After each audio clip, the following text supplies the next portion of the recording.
नमस्कार मित्रांनो, स्वागत आहे तुमचं आमच्या चॅनलवर, जिथे आपण केवळ बातम्या वाचून दाखवत नाही तर त्या बातम्यांमागे लपलेल्या प्रत्येक थराचा खोलवर वेध घेतो. आजचा दिवस महाराष्ट्राच्या राजकीय आणि सामाजिक इतिहासात अत्यंत हादरवणारा काळा दिवस म्हणून नोंदला जात आहे. आज सकाळी 28 जानेवारी 2026 रोजी महाराष्ट्राचे उपमुख्यमंत्री आणि राष्ट्रवादी काँग्रेस पक्षाचे अजित पवार गटाचे प्रमुख अजितदादा पवार यांच्यासोबत भीषण विमान दुर्घटना घडली. मुंबईहून बारामतीकडे जात असलेले त्यांचे खासगी चार्टर्ड विमान बारामती विमानतळावर लँडिंगच्या वेळी नियंत्रणाबाहेर गेले. हे लिअरजेट 45 प्रकारचे विमान होते, ज्याचा रजिस्ट्रेशन नंबर VTSSK असा सांगितला जात आहे. जिल्हा परिषद निवडणुकीच्या प्रचारासाठी हे विमान चार्टर्ड करण्यात आले होते. सकाळी अंदाजे 8:45 लँडिंग करताना विमान रनवे पासून बाजूला घसरले, जोरदार क्रॅश झाले आणि काही क्षणातच विमानाला भीषण आग लागली. अपघात इतका भीषण होता की काही वेळातच विमान पूर्णपणे मलब्यात बदलले.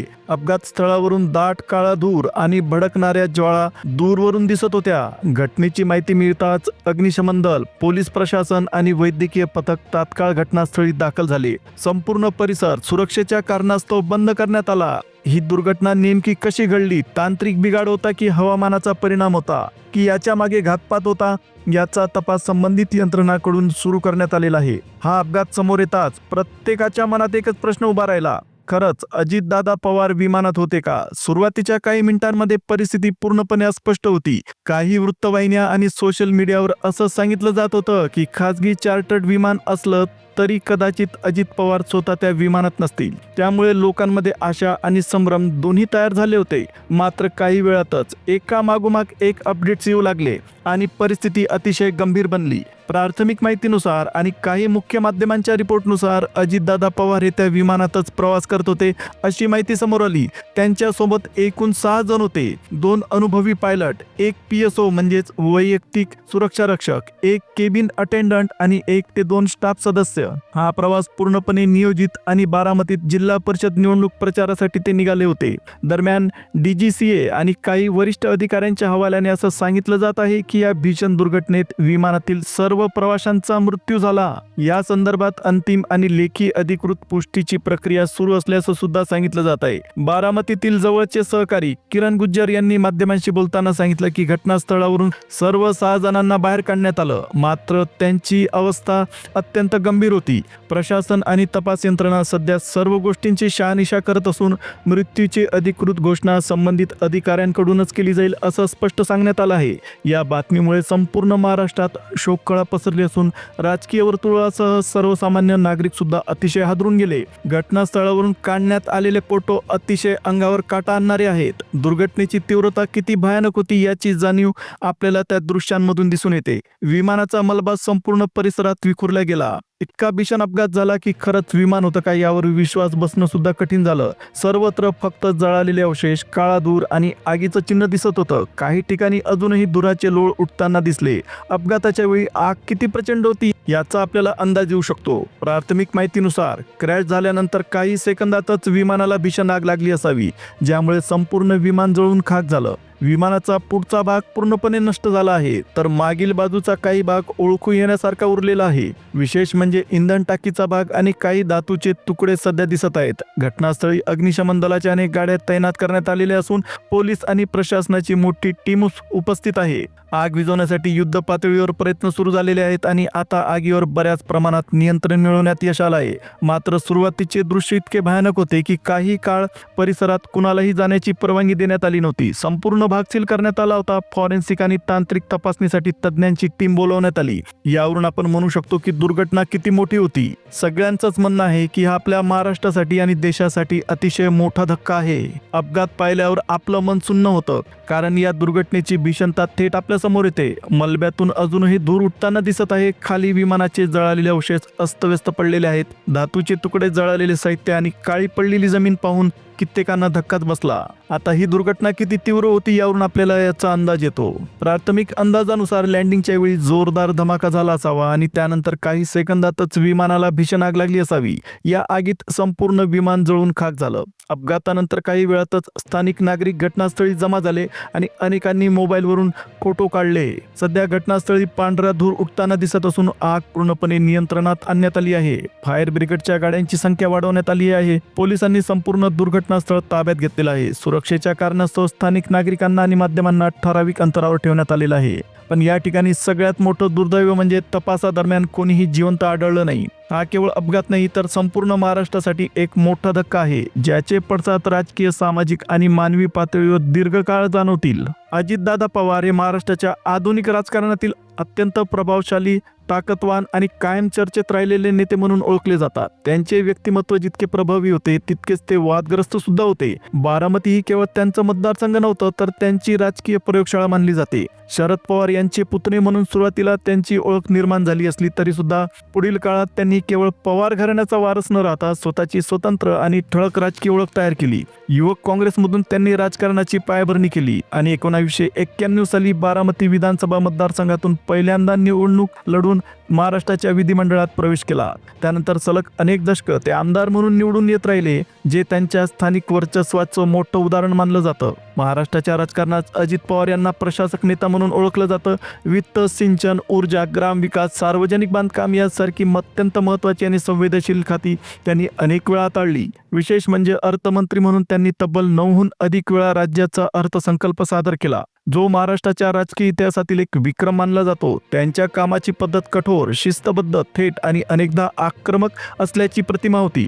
निर्णय झटपट घेणं, अधिकाऱ्यांवर दबाव टाकून काम करून घेणं आणि परिणामाभिमुख प्रशासन यासाठी ते ओळखले जात होते. मात्र त्याबरोबरच सिंचन घोटाळ्यासारखे गंभीर आरोप, सत्तेसाठी घेतलेले धाडसी निर्णय आणि काही वेळा अनपेक्षित निर्णय, तसेच अचानक घेतलेलं राजकीय वळण यामुळे ते कायम वादाच्या भोवऱ्यात राहिले. 2019 मधील पहाटेचा शपथविधी हा महाराष्ट्राच्या राजकारणातील सर्वात धक्कादायक प्रसंगांपैकी एक मानला जातो, ज्यात अजित पवारांनी अचानक सत्ता स्थापनेचा प्रयत्न केला. त्यानंतर 2023 मध्ये राष्ट्रवादी काँग्रेसमध्ये फूट पडून सत्तेत सहभागी होण्याचा त्यांचा निर्णय सुद्धा तितकाच वादग्रस्त ठरला. या निर्णयांमुळे विरोधकांनी त्यांच्यावर जोरदार टीका केली, तर समर्थकांनी त्यांना धाडसी आणि निर्णयक्षम नेता म्हणून गौरवले. बारामती, पुणे आणि संपूर्ण पश्चिम महाराष्ट्रात सहकारी संस्था, साखर कारखाने, स्थानिक स्वराज्य संस्था आणि ग्रामीण राजकारणावर त्यांचा खोलवर प्रभाव राहिला. शरद पवार यांच्याशी असलेले नाते कधी गुरु शिष्य, कधी कुटुंबीय, कधी मतभेदांचे तर कधी पुन्हा जवळकीचे हे महाराष्ट्राच्या राजकारणाचे केंद्रबिंदू ठरले.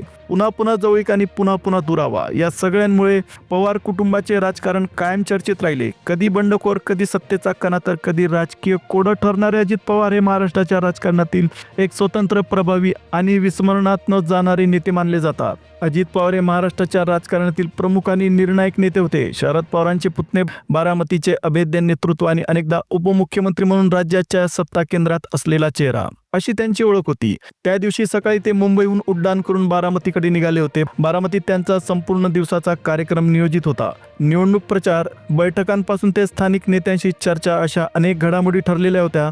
मात्र लँडिंगच्या काही क्षणाआधीच हा भीषण अपघात घडला आणि सगळं चित्र एका क्षणात बदलून गेलं. या घटनेनंतर साहजिकच अनेक प्रश्न उपस्थित होऊ लागले. हा अपघात नेमका कसा झाला? हा केवळ दुर्दैवी अपघात होता की त्यामागे काही घातपाताचं सुद्धा कारण होतं? सुरुवातीला संभ्रम होता. अजित पवार दादा खरोखरच विमानात होते का? विमानात किती लोक होते आणि त्यांची स्थिती काय आहे? आता याबद्दल अधिकृत स्तरावर पुष्टी मिळालेली असली तरी अशा मोठ्या आणि धक्कादायक घटनेनंतर अफवा आणि तर्कवितर्क पसरतातच. काही जण या घटनेच्या टायमिंगकडे बोट दाखवत आहे. जिल्हा परिषद निवडणुकांच्या पार्श्वभूमीवर बारामतीसारख्या बालेकिल्ल्यात जिथे अजित पवारांचा प्रभाव निर्विवाद मानला जातो, तिथेच ही दुर्घटना घडली. त्यांच्या अचानक अनुपस्थितीत राष्ट्रवादी काँग्रेस अजित पवार गट कमकुवत होऊ शकतो अशी चर्चा काही राजकीय वर्तुळात सुरू झाली. त्यामुळे राजकीय शत्रू कोण? अंतर्गत स्पर्धा होती का? किंवा कुणाचा फायदा होऊ शकतो? असे प्रश्न सोशल मीडियावर विचारले जात आहेत. मात्र हे सर्व प्रश्न सध्या केवळ तर्काच्या पातळीवर आहेत. वास्तव असं आहे की विमान चार्टर्ड होतं.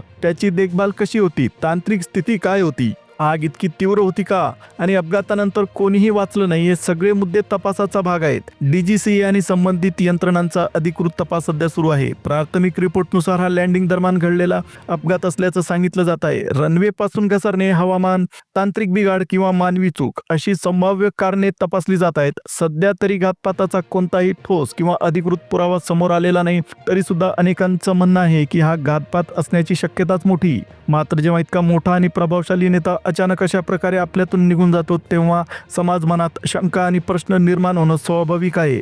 अंतिम सत्य तपास अहवालातून समोर येईल आणि तोपर्यंत संयम राखणं आणि अधिकृत माहितीलाच प्राधान्य देणं हे जबाबदारीचं ठरेल. या निधनाचा महाराष्ट्राच्या राजकारणावर होणारा परिणाम अतिशय मोठा आणि दूरगामी ठरण्याची शक्यता व्यक्त केली जात आहे. अजित पवार हे सध्याच्या महायुती राजकारणाचे मजबूत आधारस्तंभ मानले जात होते. मुख्यमंत्री देवेंद्र फडणवीस आणि उपमुख्यमंत्री एकनाथ शिंदे यांच्यासोबत सत्तेचा तोल सांभाळणाऱ्या प्रमुख नेत्यांपैकी अजित पवार एक होते. त्यांच्या अचानक जाण्यामुळे महाराष्ट्राच्या स्तरावर परिणाम होऊ शकतो अशी चर्चा राजकीय वर्तुळात सुरू झाली. विशेष म्हणजे निर्णय प्रक्रिया, संख्याबळ आणि सत्तेतील समन्वय या बाबींवर याचा प्रभाव पडू शकतो. राष्ट्रवादी काँग्रेस अजित पवार गटमध्ये आता नेतृत्वाचा मोठा प्रश्न उभा राहिला आहे. पुढे या गटाचे नेतृत्व कोण करणार हा प्रश्न सध्या अनुत्तरित आहे. पार्थ पवार यांचं नाव चर्चेत आहे, पण अनुभवी नेते म्हणून छगन भुजबळ किंवा सुनील तटकरे यांची सुद्धा शक्यता सांगितली जात आहे. मात्र अजित पवारांच्या तोडीचा प्रभाव, प्रशासनावर पकड आणि संघटनात्मक ताकद कोणाकडे आहे का हा प्रश्न कायम आहे. दुसरीकडे या घटनेमुळे शरद पवार गटाला राजकीय दृष्ट्या बळ मिळू शकते अशी सुद्धा चर्चा आहे. विशेषतः पश्चिम महाराष्ट्रात जिथे अजित पवारांचा दबदबा होता तिथे सत्तेचं समीकरण बदलू शकते. सहकारी संस्था, स्थानिक स्वराज्य संस्था आणि ग्रामीण राजकारणावर याचा मोठा परिणाम होऊ शकतो. मुख्यमंत्री देवेंद्र फडणवीस, उपमुख्यमंत्री एकनाथ शिंदे, राष्ट्रवादी काँग्रेसचे ज्येष्ठ नेते शरद पवार आणि खासदार सुप्रिया सुळे यांनी या घटनेवर तीव्र दुःख व्यक्त केलं. राजकीय मतभेद बाजूला ठेवून सर्व स्तरातून शोक संवेदना व्यक्त केल्या जात आहेत. दरम्यान अजित पवार यांच्या कुटुंबियांवर दुःखाचा डोंगर कोसळलेला आहे. सुनेत्रा पवार आणि पार्थ पवार घटनास्थळी रवाना झाले. हा केवळ एका नेत्याचा मृत्यू नाही, तर महाराष्ट्राच्या राजकारणात निर्माण झालेली एक मोठी पोकळी आहे जी भरून निघायला वेळ लागेल असं राजकीय विश्लेषकांचं मत आहे. तर मित्रांनो, तुम्हाला काय वाटतं? हा केवळ एक दुर्दैवी अपघात होता की यामागे काही वेगळे कारण असू शकता? तुमचं मत सभ्य आणि जबाबदारीने कमेंटमध्ये नक्की मांडा. हा व्हिडिओ उपयुक्त वाटला असेल तर लाईक करा, जास्तीत जास्त लोकांपर्यंत पोहोचवण्यासाठी शेअर करा आणि अशा सखोल विश्लेषणात्मक बातम्यांसाठी आमच्या चॅनलला सबस्क्राईब करा. नोटिफिकेशनसाठी बेल आयकॉन दाबायला विसरू नका. या कठीण क्षणी महाराष्ट्रासाठी एकत्र उभं राहूया. तोपर्यंत जय हिंद, जय महाराष्ट्र.